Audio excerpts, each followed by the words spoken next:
Dear human, dear soul, I welcome you to my podcast series Conversations with the Universe.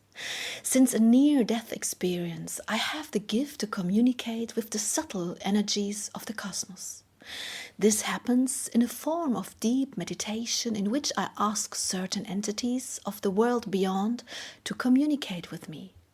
As one of the first contacts with the other world, my old friend and teacher, friend of the Indians, showed himself to me, and it is now a great pleasure for me to introduce you to these conversations as a supplement to the books.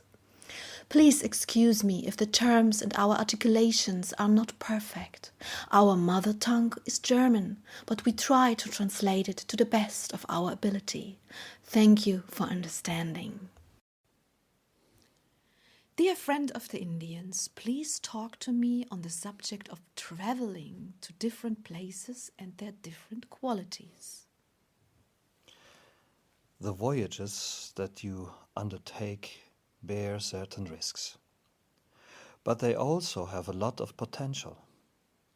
I would like to talk about how you could better utilize both for your own requirements. Then please, dear friend of the Indians, go ahead.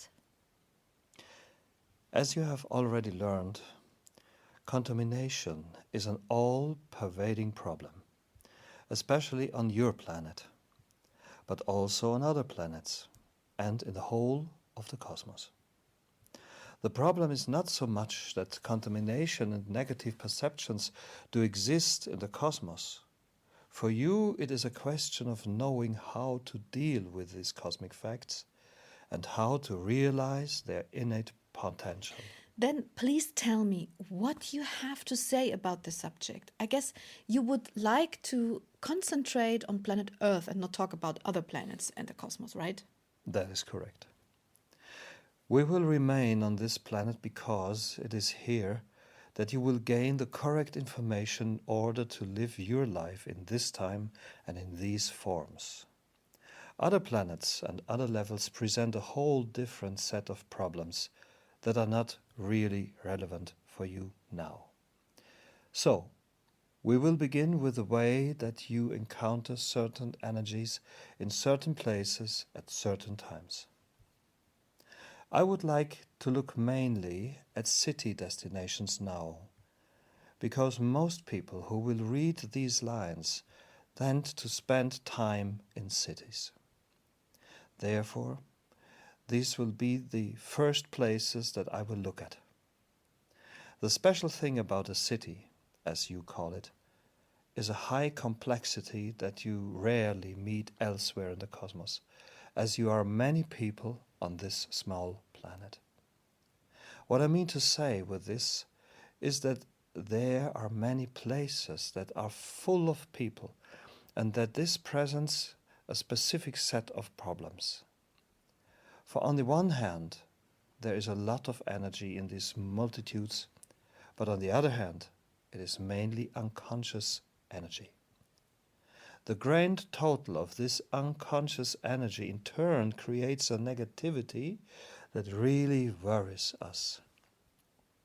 People who live in cities completely lose their connection with nature. People who live in cities completely lose the ability to concentrate on the development of their soul. The environment created by a city and the contamination that rises steadily due to this unconsciousness creates a kind of unwanted negative power, which gradually saps your energy. The special thing about this is not so much the loss of connection, but the sheer amount of distraction that you are exposed to in these cities, as well as the individual fields of unconsciousness, which ultimately merge with other fields of unconsciousness to create a single vast field of unconsciousness. I want to point out that you need to seek the contact to nature whenever you travel to cities or live in cities. There, the energy of the cosmos is still constantly present, and there you can return into your power via an introspection. But in my opinion, this will be almost impossible in a city. Even very green and less contaminated cities contain much less cosmic energy than you will be able to find just a few minutes away from the city in nature. Therefore, please learn to recognize when you are in a city that through its distraction directs your attention to external things and negative, loveless people and their impulses that through contamination of this system created by the human laws does not offer any assistance, that you need to avoid such a city or at last limit your visit to a short period. If you do not have that choice for any reason, you need to protect yourselves. This is essential. The cities, dear humans, are not the structures that you need in order for your soul to grow. Only nature will be able to constantly supply you with energy and to help you find your way. And how can we protect ourselves then? You need different components for this. Some people are negatively influenced by the mass of unconscious distractions. Others will be negatively influenced by the general structure of buildings or, as you would say, energetically unsupportive dwellings. It is difficult to describe all this in detail, but I would like to try to give you a few tips. The best way to protect yourselves is by making the sign of an upward pointing cross. Through this, you will protect yourselves from the negative fields that surround you, and at the same time you will open up to the cosmic impulses from higher energetic levels. We have already touched upon this in the chapter of purification. That was mainly meant for people who live in the city, right? That is correct. Then I would like to point to the chapter again here. What else would you like to tell us concerning this point? That people should seek out and try to connect with nature. There they will find everything that they need in order to nourish their connection to the cosmos. Okay, so to sum up, people should seek the contact with nature, no matter how. Is there anything else we need to know about living in a city? There you will find the darkest, most negative, most desperate, and most contaminated energies that exist. These souls that delve into a different perception after death, they do not live outside of the cities, but they tend to live where they spent the most time in their previous life. Therefore, you will not only find the negative fields of the people who live in these cities, but also those of the people who are not currently in a body, but who nevertheless cannot enter into the higher spiritual levels. So you mean to say that there is a multitude of impure soul energies who do not have the energy to rise to higher spiritual levels? Yes, exactly. Since they did not live according to the cosmic laws, they tend to remain where they died without being able to transform. Therefore, a city is overfull with living beings, but also with disembodied soul energies of low frequencies. Oh my God, I understand, but please continue. Villages have similar problems, but they are much less pronounced. Therefore, please tell the people that the places on this earth are the more contaminated, the bigger they are. So you are saying that the bigger the city, the more contamination and the more you need to protect yourself in order to maintain your energy. That is correct. But I would like to point out that there are also places of high spiritual energy. You will recognize these because they are ancient places of ritual. Some of these places have been filled with buildings in your time. For example, with churches, as you call them. But wherever you have the opportunity to visit such ancient places that tell a tale, please do so and use the energy of this place. You do not need anything else than the willingness to stay there in peace and mindfulness, and to ask the energies for permission to energize you and to give you wings. Do I understand you correctly? Are you asking us to seek out ancient Celtic places and to study their lore and to seek out information about other energies, places, and to visit them if we can? Yes, that's what I meant to say. Do you have to observe certain things when entering these places? Won't you encounter a whole collection of different and special energies there? This is all nothing in comparison to the energy sapping places such as the big cities. Okay. That means that we can take it for granted that the energy in these places of Celtic ritual, for instance, is positive. That is correct. But please, always try to be aware of exactly how a certain place makes you feel. Many spiritual places have been sapped of their energy through too many negative impulses. Not every place that once was a place of high energy is so now, in terms of your time. But how do such places of high energy come into being? These are mainly fields of high resonance that are connected to the earth energy. This is like a mirror of the true energy fields inside the earth that have a stronger effect in some places than in others.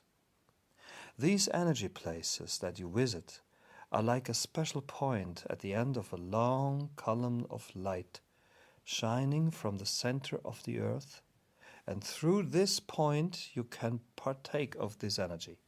And when churches or mosques or other buildings that are dedicated to a certain creed have been built on such a place of energy, and when this religion is then preached and disseminated in this place, does that influence the energy of this place? There you have to be very careful. I would like to use this question to make you aware of an important problem. For when there is a church, as you call it, or another house of this kind that serves a particular deity in such a place, then the prayer and the thoughts of the people who visit these places become exponentially more powerful than at other places. The problem of a place of power is not its high energy, but its power of amplification. I want to say about this that all human prayer, all thoughts, all words, all sermons, all supportive but also critical words are accelerated much further than elsewhere. If many strong negative impulses were sent out from here, then this place can become drained of its power to the point where it can even become a negative place. So we are touching on the subject of religion again. You already mentioned that you cannot tolerate a body or thought that, on the one hand, purports to act in the name of one or many deities, but on the other hand has claimed millions of lives and to this day condones the murder of people in its name. Because it has nothing to do with the nurturing of cosmic energy, but instead it destroys and enslaves the liberty of the soul. In short, you do not tolerate people who claim to preach positive things while representing negative things, right? And I would like to stress this once again. People who preach, communicate, think or pray in such a place must not forget that the thoughts that you think and the creed that you live are alive in you as well. Those people who call themselves preachers and holy men in order to rely life in purity, they would have to forego each and every kind of organization or structure that created such negativity. Because if such an organization that has formulated these doctrines continues to exist and to carry on in this way, the priests and preachers who work in these places are instruments of these doctrines. Due to the fact that they are connected to these doctrines, these instruments in turn, without intending to do so, create a multitude of fields of negativity. So that means that it is not possible for a single loving pastor, for instance, although he tries to do so with all his heart, to live in cosmic harmony without creating negativity, because he is the instrument of something that has become very contaminated. As long as he teaches this doctrine, his impulses are unclean as well, right? Right. To be part of a creed means to live its energy. If you are a part of these denominations, that to this day are teaching negativity and constriction, you cannot, however hard you try, you cannot send out powerful and loving impulses into the cosmos, because you will be forever defeated by the bulk of the energy field that you have subscribed to. Only when these institutions, and with that I mean all of your religions, start to seek true balance, would it be possible to live differently. So this would be my advice to all those people who have come to a point where they no longer see a solution to the dilemma, that they think they need the framework of their institution, but can no longer agree with all of its teachings. I would encourage these people to live a new form, and be it the form not to adhere to any denomination. For what counts is neither the action nor the opinion of the community, but what you yourself feel and want to achieve. That is the essence of living on earth. The goal is not to become like the others, but to become that what you are. You explained that beautifully. But how is this ideology, which is so hostile to life, supposed to find balance? So much has happened, so much suffering was created through it. How are we supposed to balance out this energy? Surely this will take eons. That may be so, Sylvia. But the cosmos will accept any act of balance, no matter when it was begun and no matter how long it lasts. I cannot answer this question because despite all the love that I bear those people who are looking for or think they are looking for the stability provided by such forms, I cannot find anything good to say about institutions of this kind. I see them as dark holes that work deeper and deeper into history, and I almost despair of the fact that these structures are being continued up to this your day. The people believe that the connection to the gods can only be found through these institutions. but they are in denial about the fact that these institutions create suffering and lovelessness, even today. And I have to tell you that it does not work that way. You cannot look away from such facts. The cosmos is what it is, and it does not forget. It needs balance. Only when you seek balance will you become pure and be capable of experiencing expansion. But these institutions live such constriction, lovelessness, coldness, and heartlessness that I nearly haven't got words enough to describe it. I cannot excuse that. I cannot sugarcoat that. I cannot even pass this over in silence. But I can and must tell you how sick and broken these systems are. Please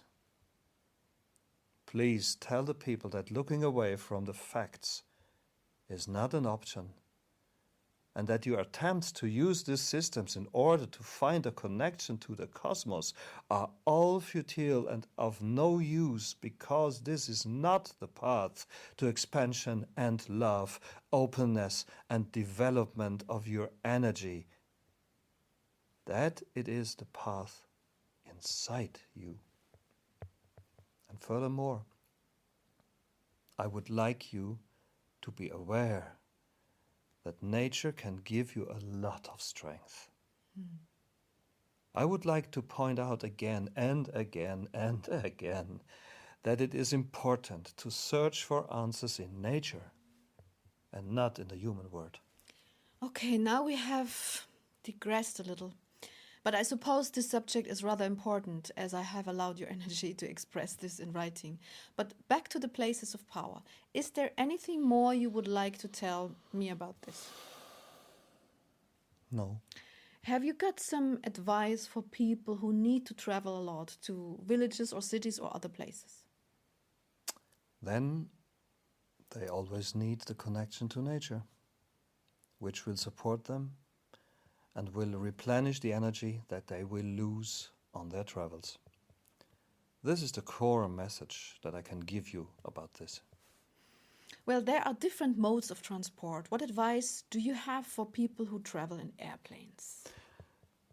There, on the one hand, you are far removed from the negative energies that have accumulated on the surface of the earth through the history, created by the souls who are often still earthbound and linger there in vast multitudes. And on the other hand, you are inside of different cosmic energies that may be able to help you find connection more easily. The false information that airplanes will shut out cosmic energy is a misconception, because it will have much better access to you when you are in a metallic body far removed from negative energies. If you wish to meditate on an airplane, you should do this. It is easier than you think. Here you are removed from the contamination of the surface of the earth. There is just the machine and the systems all around you, but that is nothing to the cosmic energy that is active there. But I always thought that in an airplane is like a closed system that works like a Faraday cage. That may be in case in the energies that you know on Earth, but it's not true from a cosmic point of view. Mm-hmm.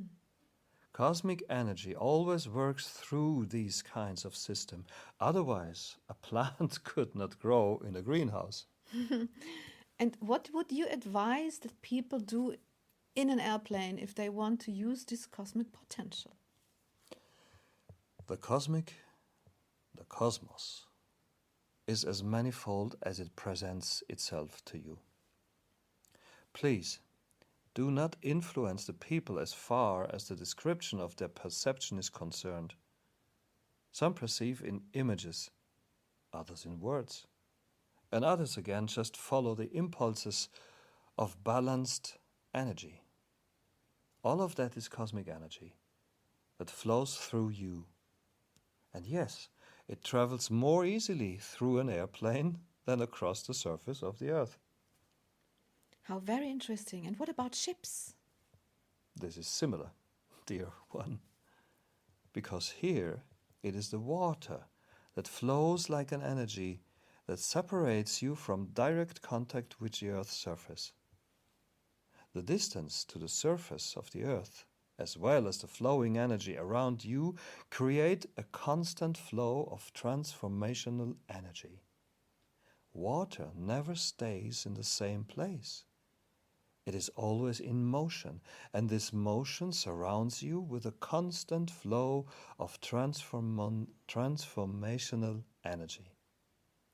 That means that on a boat, because of his flowing energy, you are separated from the contaminated energy fields which usually cover the Earth's surface. So then it is true on a boat as well that the cosmic energy only needs to travel through one element, metal, and that the boat itself does not work as a Faraday cage against the cosmic energy, right? Yes, dear, that is correct. Is there a difference between the intensity of the cosmic rays that reach you through the walls of an airplane and through the walls of a boat? That is more or less the same. On airplanes, you are a little closer to the cosmic energy because you are further away from the surface of the Earth. On a ship, you are relatively close to the surface, but you still have no direct contact. Therefore, the ship is a kind of middle course. So, could you say that if you wish to experience cosmic energy, you should choose to spend some time on a boat, since this is a softer approach than spending days or weeks on an airplane, which would not really be very healthy in any case, right? Exactly. Can you receive too much cosmic energy? Let's say, from a logical point of view, if you spend several days on an airplane in order to practice the perception of cosmic energy, is this dangerous?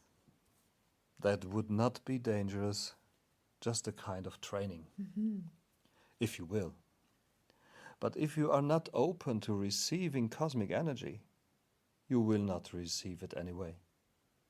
Therefore, it all depends on the information that I am giving you here. If you want to enter into this kind of perception, you are free to do so. But you do need a lot of practice, and you should not begin by immersing yourself in cosmic energy for hours on end, but should begin in smaller increments of time. Maybe in your time frame, beginning with 1 hour, then 2 hours. It's up to you. But I have to point out that your physical system needs to become accustomed to this gradually. And on the boat? It's easier on a boat because it's a gentler and more spacious environment, and because it is surrounded by transformational energies that protect you. And we are closer to the surface of the Earth, so that the cosmic energy does not have as strong and unfiltered an effect as higher up in the air, right? Exactly. And what about the train? This is not much different than when you travel in the vehicles that you call cars. Because you are still so close to the Earth's surface, right? That is correct. If you were sensitive, you would already feel a small difference because you are no longer directly in contact with the Earth in this mode of transport. But in general, the difference is so minimal that it is not really worth commenting on. The real potential is in traveling by airplane and by boat. Okay. Is there a kind of protection that you should observe on airplanes and on boats? No. Why not? When it's free from any kind of influence, the cosmic energy only works in a positive, supportive way. Nice. You only need protection from the negative, meaning the contaminated energy of human history on the surface of the Earth. Wow. That brings us back to the question of which energies prevail in which places and why. When, for instance, many people have died in a particular place, for instance, through war, what does this mean for this place? Thank you, Sylvia. That is a wonderful question. And I thank you for that because it has a deep and important meaning for you. The places where human beings suffered in all forms that everywhere on earth remain in the energy of these suffering energies, unless someone wise or sensitive cleansed these locations. This is simply because the energy of a place prevails unless it is surrounded by water. And all words that you speak in a certain place, all your screams, and all the suffering that you communicate there in this place will remain there. They are words. Words are energies. They are impulses that remain in this place and will not experience transformation. These places consist of the agonist words of the suffering impulses of the human beings and of the soul energies that often tarry here still. This touches upon another subject that I will talk about later. But I hope it has been sufficiently made clear to you already that a soul, when it leaves the body in a low vibration caused by suffering and negative thoughts, will be tied to this place. You know this, for you have heard stories about old buildings, such as castles, for this is what you call them, is it not? Where you sometimes encounter ghosts, or where you can still hear screams and the like. These are indeed fractions of souls that are bound to this place. I do not wish to look into this too deeply now, but now that when you travel to such place that once experienced suffering and negativity, that these places still remain and exist in this energy. So that means that you should avoid places such as the beaches of Normandy as long as they have not been cleansed, right? Right. So that means that Europe is full of those places with all the wars that have taken place there. Yes. That is true, sadly enough. And not only Europe, as you call it. Can you not somehow help all these souls in any way? At least, enjoy the greatest possible potential for yourselves, even when you are surrounded by so much negativity and contamination. Therefore, please, direct your attention inside of yourselves to the loving impulses that you receive from the cosmos. Live this, and most of all, purify, no matter where you are, for it is possible. Live the protection in order to balance out the negativity of a place, and try, if possible, to live in places that are not thus contaminated. You recognize the importance of purification, and most of all the importance of your own purification, so that you may. You said that beautifully. I think this is a beautiful closing statement, or do you wish to add anything else? No. So what would you like to talk about next? Birth. Wow, sounds interesting. Thank you very much. Looking forward to hear from you soon. Thanks. Love. Thank you, Sylvia. Love.